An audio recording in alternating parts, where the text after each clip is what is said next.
Hi everybody, I'm Heather from the Nocatee Welcome Center and Carling's behind the camera. Hey everyone! And we just went live with our two directors of fun, Lexi and Hannah. They had to run off to start planning those March events, but what they went over with everyone that was tuning in live was the February event calendar. Just want to reiterate some great things they talked about. Number one, our food truck Fridays are every other Friday.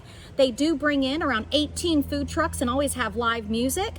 And the third Saturday every month is the Nocatee Farmers Market. This month's theme is Mardi Gras. Woohoo! It'll be a lot of fun. And tickets do go on sale for the beer tasting, which is being held March 5th. So that is also something to point out. That's a huge event. Huge So event. much fun. So much fun. So I want to remind people, comedy night too. I got to point out yeah. comedy night. Sorry about that.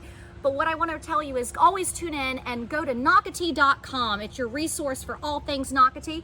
But for Nocatee events, click on the word residents, scroll down. You'll find this calendar, but beneath it, you'll find a description and how to buy tickets for those ticketed events. But open to the public, we always have the Farmers Market and Food Truck Fridays. So please come check out Nocatee. So again, thanks for always watching. And if you need our two directors of fun, they can be found at fun@Nocatee.com.